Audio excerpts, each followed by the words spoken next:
Hey guys, welcome back to new fresh video. My name is Shailesh Yadav and you watching my Edicos Tech. So पहले तो मैं आप लोग का बहुत बहुत धन्यवाद करना चाहता हूँ। आप लोगों ने इतना सपोर्ट और इतना प्यार दिया लास्ट वीडियो जो मैंने कोरोना वायरस के ऊपर बनाया था। सो मैं आप लोग को वादा करता हूँ आगे ऐसी अच्छी वीडियोस में फ्यूचर में डालते रहूँगा चैनल पे, ताकि आप लोग को और भी अच्छी नॉलेज मिल सके। मेडिकल फील्ड में जो जो होता है मैं ट्राई करूँगा हर एक चीज़ आपके साथ शेयर करने के लिए। सो कंटिन्यू करते हैं आज के लेक्चर के ऊपर, जो कि रहेगा cells and layers of the retina. So आज का लेक्चर स्टार्ट करते हैं। Cells and layers of the eye, that is retina. मतलब रेटिना के हमको सेल्स, उसमें कौन कौन से सेल्स होते हैं और 10 लेयर्स कौन सी होती है वो आज हम देखेंगे। स्टार्ट करते हैं, पहले इस बेसिक स्ट्रक्चर से देखते हैं। सो ये हो गया हमारा पूरा आई का स्ट्रक्चर। सो यहाँ पे आप देख सकते हैं कि ये हमारा हो गया, जो ब्लैक में आपको दिख रहा है हमारा आउटर मोस्ट कवरिंग हो गया, जो कि सेक्लेरा और कॉर्निया होता है। उसके बाद जो रेड में आपको दिख रहा है यहाँ पे, ये हो गया हमारा कोरॉइड, सिलेरी बॉडी और आइरिस। फिर बात करते हैं उसके अंदर मैंने 2 अलग अलग लेयर्स बनाए, जो कि हमारा रेटिना ही है, लेकिन यहाँ पे देखेंगे आप जो ब्लू कलर में आपको दिख रहा है ये हमारा हो गया पिगमेंटेड लेयर, और जो ये हो गया हमारा ग्रीन कलर का आपको दिख रहा होगा ये हो गया हमारा न्यूरल लेयर। यहाँ पे हो गया हमारा लेंस जोनुला, ठीक है, और यहाँ से हमारा पोस्टीरियर सिलेरी आर्टरी आ रहा है, ठीक है। सो इस पार्ट को हम थोड़े से जूम करेंगे और उसको बड़े में बनाएंगे, ताकि उसको हम लोग एक एक सेल्स कौन कौन से आते हैं और कौन से लेयर्स रहते हैं वो सब हम डिटेल में अब देखेंगे। सो मैं यहाँ पे पहले जो हमारा मोस्ट आउटर लेयर है उसको पहले मैं बनाता हूँ, जो कि होता है हमारा सक्लेरा, ठीक है। मैं यहाँ पे पहले फटाक से बना लेता हूँ। सो ये हो गया हमारा। सो नेक्स्ट जो लेयर रहेगा सक्लेरा के बाद वो हो जाएगा हमारा कोरॉइड। सो जो पार्ट हम जूम कर रहे हैं तो वहाँ पे हमको कोरॉइड है। सो मेन हमको यहाँ पे रेटिना देखना है, ठीक है। तो आउटर मोस्ट में सक्लेरा भी आता है, कॉर्निया भी आता है, ठीक है। तो मैंने यहाँ पे उससे हमें मतलब नहीं है। और नेक्स्ट जो है हमारा मिडल लेयर में तो वैसे कोरॉइड आता है, सिलेरी बॉडी आता है, आइरिस आता है, लेकिन यहाँ पे हमको वहाँ पे इस समय हम वो प्रेफरेंस नहीं दे रहे। हम यहाँ पे सिर्फ अभी मिडल लेयर खाली हम लोग को मेन अभी तो यहाँ पे रेटिना देखना है और सेल्स देखने हैं, ठीक है। तो मैं यहाँ पे फटाक से अभी बना लेता हूँ जो है हमारा मिडल लेयर। सो देखिए यहाँ पे क्या होता है, जो पहले तो हम यहाँ पे जो एक ब्रांच रहेगी जो कि रहेगा हमारा पोस्टीरियर सिलेरी आर्टरी। सो यहाँ पे हम पहले वो ब्रांच बना लेते हैं, ठीक है। ये हो गया हमारा ब्रांच, और यहाँ पे आएगा हमारा मिडल लेयर, जो कि क्योंकि ये वेस्कुलर रहता है। और सो यहाँ पे प्रेजेंट रहते हैं साइनोसॉइड वेसल्स, जिसको हम बोलते हैं कोरियो कैपिलरीज। और यहाँ पे क्या होता है, गैप्स प्रेजेंट रहते हैं to provide nutrition to the retina. So कैसे रहता है मैं आप लोग को यहाँ पे फटाक से बना के दिखाता हूँ। सो देखिए यहाँ पे गैप्स रहते हैं, आपको दिख रहा होगा यहाँ पे गैप्स रहते हैं। सो ये कुछ इस तरह दिखता है। देखिए यहाँ पे जो एक यहाँ से ब्लड, यहाँ से एक वेसल निकल रहा है, ठीक है। यहाँ पे क्या होता है, पोर्स रहते हैं यहाँ पे, ताकि यहाँ से ब्लड जब भी आर्टरी के अंदर आए तो ये डिस्ट्रीब्यूट होके यहाँ से फिर अंदर रेटिना की तरफ जाते हैं, ठीक है। यहाँ पे क्या होता है, साइनोसॉइड वेसल रहते हैं। सो आप लोग को ये पार्ट समझ ही आ रहेगा। सो यहाँ पे मैंने लिखा है कि साइनोसॉइडल वेसल्स, जिसको हम बोलते हैं कोरियो कैपिलरीज। और यहाँ पे प्रेजेंस ऑफ गैप यहाँ पे रहता है, जैसे कि आप लोग यहाँ पे दिख रहा होगा, to provide nutrition to the retina, ठीक है। ये हो गया हमारा कोरॉइड। नेक्स्ट बात करें, हमारा नेक्स्ट लेयर है जो कि नेक्स्ट आएगा पिगमेंटेड एपिथेलियल लेयर, ठीक है। और एक और चीज़ मैं यहाँ पे आप लोग को बताना चाहता हूँ कि कौन कौन से यहाँ पे सेल्स रहते हैं। सो मैं यहाँ पे एक बार लिस्ट आउट कर लेता हूँ फटाक से। सो यहाँ पे रहते हैं हमारे epithelial cells, photo receptor cells, neuronal cells और ग्लायल सेल्स। ग्लायल सेल्स का मैं आप लोग को बाद में बताऊँगा जब भी हम पढ़ेंगे आगे। फोटो रिसेप्टर और न्यूरोनल सेल्स काफ़ी लोग बोलते हैं, जो भी ऑप्थेल्मोलॉजिस्ट रहते हैं वो लोग बोलते हैं कि दोनों एक ही चीज़ होता है, और एपिथेलियल सेल्स यहाँ पे प्रेजेंट और रहता है। सो यहाँ पे मैं फटाक से बनाऊंगा हमारा पिगमेंटेड एपिथेलियल लेयर। सो मैं यहाँ पे आप लोगों को पहले एक सेल बना के दिखाता हूँ हमारा। देखिए यहाँ पे सीलियास प्रेजेंट रहते हैं, ठीक है। देखिए बात करते हैं, ये हो गया हमारा एक सेल, ये हो गया हमारा पिगमेंटेड एपिथेलियल सेल। ये पिगमेंटेड एपिथेलियल सेल्स में और क्या रहता है, ये हो गया न्यूक्लियस, और यहाँ पे एक और सब्सटेंस रहता है जिसको हम बोलते हैं मेलिनन सेल्स, ठीक है। और इसमें क्या रहता है, मिनालिन प्रेजेंट रहता है। यहाँ पे मैं एक बार लिख देता हूँ। सो यहाँ पे आपको दिख रहा होगा, ये हो गया हमारा पिगमेंटेड एपिथेलियल लेयर। इसके अंदर क्या क्या रहता है, सीलिया प्रेजेंट रहता है, जो आपको प्रोजेक्शंस दिख रही हो गया सीलिया। न्यूक्लियस रहता है, आप लोग को यहाँ पे न्यूक्लियस दिख रहा है, और मिलेनोसेंस रहता है इसके अंदर, ये जो कि मिनालिन इसके अंदर प्रेजेंट रहता है। सो मैं बाकी का पूरी सेल्स आपको फटाक से बना के दिखा देता हूँ। सो ये हो गया हमारा पूरा pigmented layer, pigmented epithelial layer. इसके बाद हम बात करेंगे हमारे मेन न्यूरल सेल्स की, और कौन कौन से उसके साथ और एडिशनल सेल्स सपोर्ट में रहते हैं। सो उसकी बात करेंगे। फिलहाल एक और चीज़ यहाँ पे बात करते हैं। आप लोग को दिख रहा होगा कि इन हर एक सेल्स के बीच में थोड़ा सा गैप प्रेजेंट है, ठीक है। लेकिन ये गैप एक्चुअली गैप नहीं रहते, ये गैप भी फिल्ड रहते हैं, और यहाँ पे रहते हैं फाइबर्स जो कि इन सारे सेल्स को इम्पैक्ट रहते हैं, एकदम टाइट रखते हैं, ताकि ये सेल्स थोड़ा भी मूवमेंट ना कर सके, ठीक है। ये सारे सेल्स में कोई भी गैप प्रेजेंट नहीं रहता है। अब नेक्स्ट बात करें कि हमारा जो न्यूरोनल सेल्स है, जो कि हमारा रॉड एंड कोन सेल्स आता है, उसकी हम बात करते हैं अब। सो देखिए, पहले तो मैं आपको रॉड एंड कोन्स के स्ट्रक्चर्स बता देता हूँ, फिर उसके बाद यहाँ पे हम उसको ड्रॉ करेंगे। सो देखिए, ये हो गया हमारा रॉड सेल है और ये हमारा कोन सेल है। रॉड को इसलिए रॉड बोला जाता है क्योंकि ये रॉड का स्ट्रक्चर में रहता है, कोन कोन के स्ट्रक्चर में रहता है। इसके भी पार्ट्स अलग अलग होते हैं। तो ये देखिए, ये हो गया हमारा आउटर सेगमेंट, इनर सेगमेंट, ठीक है। ये हो गया न्यूक्लियस। ऊपर का जो प्रोजेक्शन दिखते हैं उसको हम बोलते हैं सिनेप्टिक टर्मिनल, ठीक है। सिनेप्टिक टर्मिनल को बोलते हैं यहाँ पे स्पायरियोल, ठीक है। ये हो गया हमारे रॉड एंड कोन्स। और यहाँ पे एक और चीज़, यहाँ पे विजुअल पिगमेंट्स रहते हैं जिसको हम बोलते हैं रोडोक्सिन, ठीक है। यहाँ पे रहता है रोडोक्सिन। और ये बात करें कोन्स में तो सेम, यहाँ पे भी outer segment, inner segment, nucleus, और यहाँ पे हमारा सिनेप्टिक टर्मिनल्स को बोलते हैं पेडिकल्स, ठीक है। ये हो गया हमारे रॉड एंड कोन्स के स्ट्रक्चर। अब इसको हम बनाएंगे हमारे लेयर वाइज में। सो एक चीज़ याद रखना कि जो हमारा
सो ये हो गया हमारा पूरा जो हमारा था रिसेप्टर सेल्स। अभी देखिए, मैं यहाँ पे एक और चीज़ बताता हूँ। यहाँ पे 3 सेल्स की मैं टोटल 6 सेल्स की हम बात करेंगे। तो फर्स्ट हमारा 3 सेल्स रहेंगे आर, बी और जी, ठीक है। आर का हो गया मतलब रिसेप्टर सेल्स, जो कि हमारे ये सारे सेल्स है रॉड एंड कोन्स वाले, ठीक है। ये हो गया हमारे रिसेप्टर सेल्स। नेक्स्ट बात करें बाइपोलर सेल्स की। बाइपोल मतलब 2 पोल रहेंगे। देखिए, यहाँ पे हमको एक ही पोल है, ये बाइपोलर मतलब 2 पोल्स रहेंगे यहाँ पे। सुबह पहले मैं एक आपको बना के दिखाता हूँ। देखिए, ये हो गया हमारा न्यूक्लियस, और एक चीज़ याद रखना कि जो हमारे रॉड कोन्स रहते हैं वो बाइपोलर से कितने भी जॉइंट हो सकते हैं, ठीक है। और लेकिन जो हमारा कॉन सेल है, कॉन सेल हमेशा एक ही टर्मिनल से जॉइंट होता है, मतलब इसका एक पोल और इसका एक पोल, बस एक ही पोल रहेगा। लेकिन हम जो बात करें तो रॉड से तो ऐसा कुछ कंपलसरी नहीं रहता। जैसे कि मैं यहाँ पे आपको बताता हूँ, यहाँ पे 2 मैंने बनाया है, यहाँ पे 3 भी हो सकते हैं, 4 भी हो सकते हैं, 5 भी हो सकते हैं, कितने भी हो सकते हैं। सो ये ज़रूरी नहीं होता। सो देखिए ये हो गया हमारा एक पोल,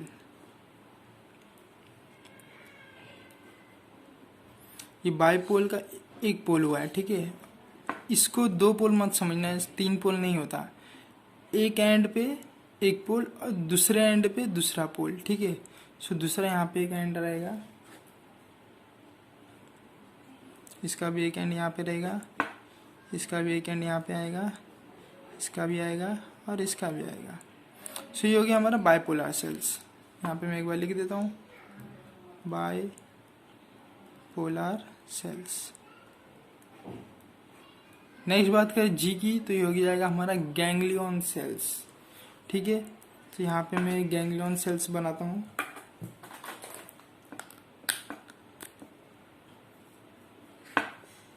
सो जी ये हो जाएगा हमारा गैंग्लियन सेल्स।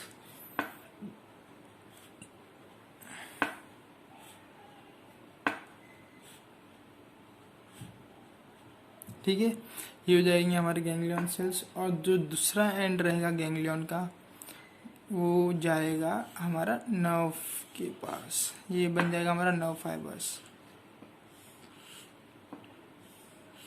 ये जाएगा ऑप्टिक डिस्क की इधर, यहाँ पे सारे बंडल्स मिलके ऑप्टिक नर्व बनेंगे और जाएंगे हमारे ब्रेन के अंदर। सो ये हो गया हमारा गैंग्लियन सेल।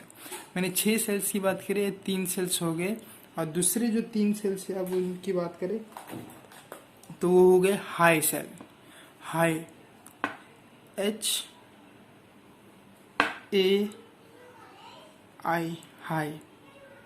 अब एक एक सेल की बात करें, यहाँ पे H का मतलब है हॉरिजॉन्टल सेल्स। सो देखो यहाँ पे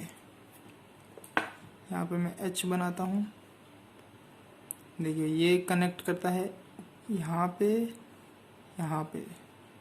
मतलब देखो हॉरिजॉन्टली। अब देखो इम्पल्स जो थे हमारे, यहाँ पे बात करते पहले तो, जो नर्व इम्पल्स ट्रांसमिट कर रहे थे, कैसे कर रहे थे। सो देखिए यहाँ पे RBJ में क्या होता है, जो हमारे transmits nuclear impulse through the glutaminergic, तो यहाँ पे ग्लूटामिन एसिड यहाँ पे के वजह से हमारा जो यहाँ पे ट्रांसमिशन होता है, ठीक है। किसका होता है, RBG सेल्स का, ठीक है। सो यहाँ पे क्या हो रहा है, देखो लाइट जब भी आता है हमारे लेंस में, हमारे बाहर से, सो वो ट्रैवल करता है अंदर की तरफ हो जाता है, ठीक है। और वो अंदर की तरफ जाता है और फिर वहाँ से वो वापस से बाहर आता है। जैसे वो 1 मिनट वापस, सो ये डायग्राम में देखो, लाइट आ रहा है बाहर से, ठीक है। यहाँ पे हमारे पिगमेंटेड लेयर, यहाँ पे हमारे रिसेप्टर्स लेयर यहाँ से रिसीव करते हैं और फिर यहाँ से वापस से ऊपर भेजते हैं, ठीक है। वापस से ऊपर भेजते हैं और उसको भेजते हैं कहाँ पे, अंदर की तरफ, कहाँ पे, ऑप्टिक नर्व की तरफ। सो रिसेप्टर सेल्स पहले यहाँ पे अंदर रिसीव कर रहे, फिर उसको ऊपर वापस से भेजते हैं और अंदर उनको जाने देते हैं। सो यहाँ पे देखो कि क्या होता है, लाइट जब भी आ रहा है बाहर की तरफ से आ रहा है, तो हमारे जो रिसेप्टर सेल्स हैं ये है ना, रिसीव करते हैं लाइट को और फिर उनको ट्रांसफ़र करते हैं, ठीक है। लाइन बाय लाइन ट्रांसफ़र करते हैं, सेल टू सेल ट्रांसफ़र करते हैं। सो यहाँ पे क्या हो रहा था, इसका कनेक्शन हो रहा था, ठीक है। इसका कनेक्शन हो रहा है यहाँ पे देखो, लेकिन ये सेल से कनेक्शन नहीं हो रहा है। तो वो कनेक्शन को कौन करता है, हॉरिजॉन्टल सेल्स करता है। सो देखो ये सेल का कनेक्शन नहीं था, तो उसका कनेक्शन कौन कर रहा है, हॉरिजॉन्टल सेल्स कर रहे हैं। मतलब यहाँ का इम्पल्स यहाँ पे जा रहा है, ठीक है। ऐसे ही हर एक में रहता है, हर एक सेल्स एक दूसरे से कनेक्टेड रहते हैं। सो देखो यहाँ पे H सेल ये कनेक्टेड है, इससे भी कनेक्टेड हो सकता है, इससे भी कनेक्टेड हो सकता है। आई होप आप लोग को समझा रहेगा। सो देखिए यहाँ पे एक और सेल मैं बनाता हूँ। सो ये सेल यहाँ से कनेक्टेड है, यहाँ से भी कनेक्टेड है और इसको भी कनेक्टेड है। सो यहाँ पे क्या हो रहा है, इन दोनों के इम्पल्स ट्रांसफ़र हो रहे हैं, इनके इम्पल्स ट्रांसफ़र हो रहे हैं। यहाँ पे अब हॉरिजॉन्टली इम्पल्स ट्रांसफ़र हो पा रहे हैं, किसकी वजह से, हॉरिजॉन्टल सेल्स की वजह से। और वैसे ही एमाक्राइन सेल्स होते हैं, ये मतलब एमाक्राइन सेल्स। एमाक्राइन सेल्स कैसे काम करते हैं, ये काम करते हैं, ये सारे इम्पल्स को ट्रांसफ़र करते हैं। सो यहाँ पे देखो, यहाँ पे मैंने बनाया एमाक्राइन सेल एक, और इनके इम्पल्स को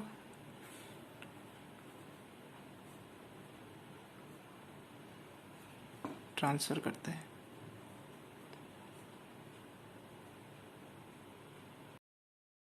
सो नेक्स्ट बात करें आई, जो आई सेल है हमारा, उसको हम बोलते हैं इंटरप्लेक्सिफॉर्म सेल। उसको बोलते हैं हम इंटरप्लेक्सिफॉर्म सेल। ठीक है, ये हो गया। और ये रहता है, अभी देखो यहाँ पे कनेक्शन हो गया, यहाँ पे कनेक्शन हो गया। अब ये जो रिसेप्टर सेल्स है और गैंग्लियन सेल्स है, इनके बीच में कोई कनेक्शन नहीं है, तो इनके कनेक्शन का बीच में रहता है सेल, ये इसको बोलते हैं इंटरप्लेक्सिफॉर्म सेल। सो मैं यहाँ पे एक बनाता हूँ।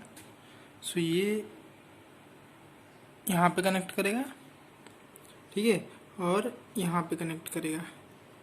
तो क्या हो गया, अब ये रिसेप्टर्स के इम्पल्स ये भी रिसीव कर सकता है।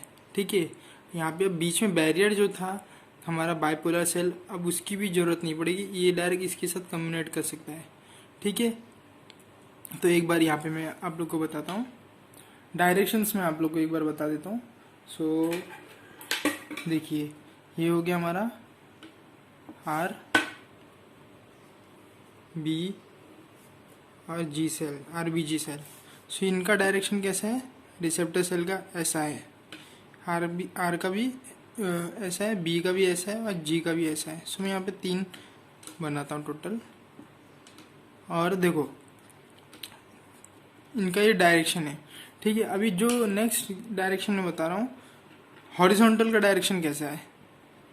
हॉरिजॉन्टल का डायरेक्शन फोटो रिसेप्टर सेल्स में होता है, वो भी ऐसा। ठीक है, और जो हमारा एमाक्राइन सेल्स है उसका डायरेक्शन कैसे रहता है, ऐसा रहता है, इनके बीच में रहता है। ठीक है, लेकिन हमारा जो इंटरप्लेक्सिफॉर्म है उसका डायरेक्शन कैसा रहता है, उसका डायरेक्शन ऐसा रहता है।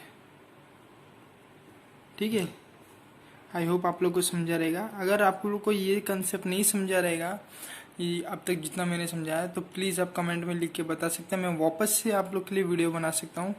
ठीक है, और ये हो गया हमारे टोटल 6 सेल्स। अब एक और सेल यहाँ पे आता है जिसको हम बोलते हैं ग्लायल सेल्स। ग्लायल सेल्स में क्या होता है, मुलर सेल्स होते हैं, मुलर सेल्स प्रेजेंट रहते हैं। सो मैं यहाँ पे एक बार लिख देता हूँ। सो देखो यहाँ पे मैंने एक और सेल बनाया है।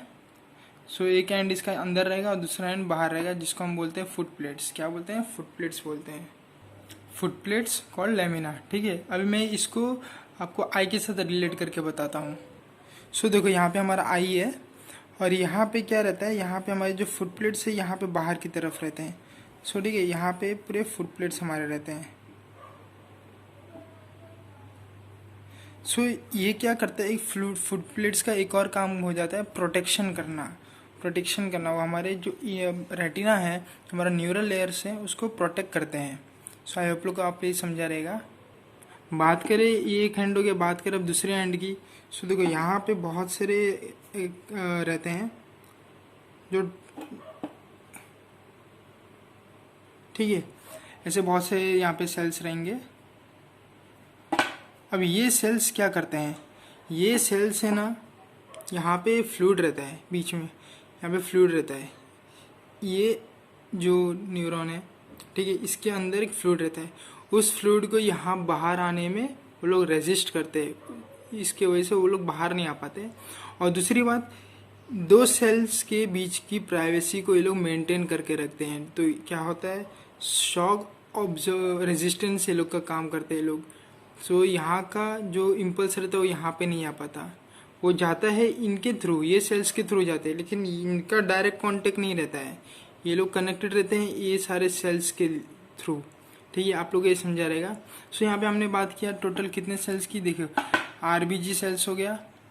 पहली बात हमने पहले एपिथेलियम सेल्स जो हमारा पिगमेंटेड लेयर था एपिथेलियम सेल हो गया, RBG cell, receptor cell, bipolar cell और गैंग्लियन सेल।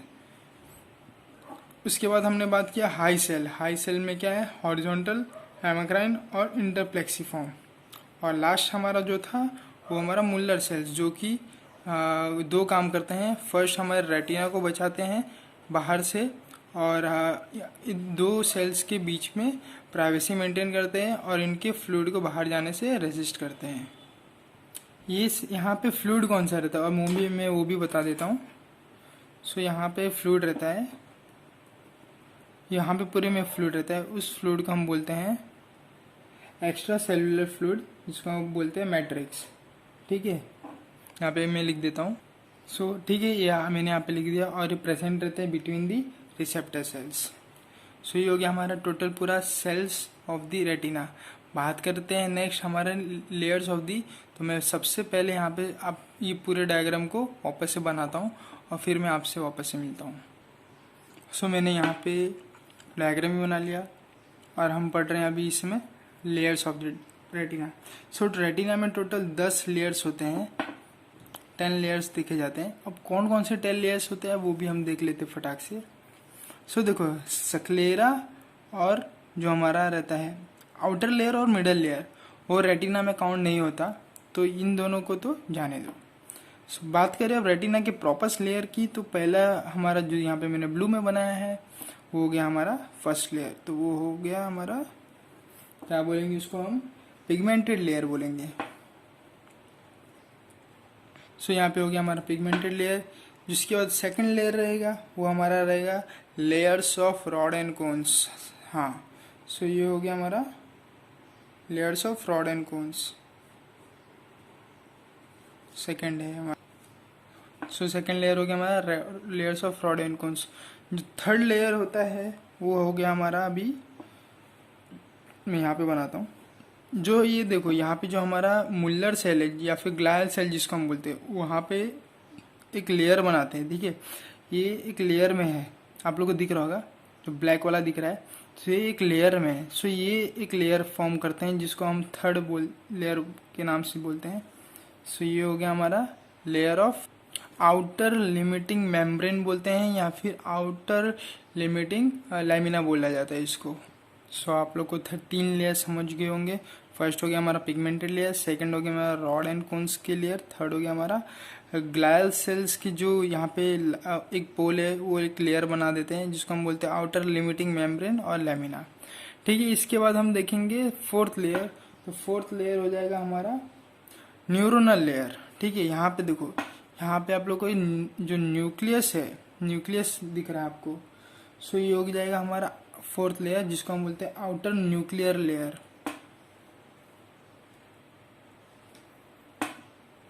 सो 4 लेयर्स हो गए हैं।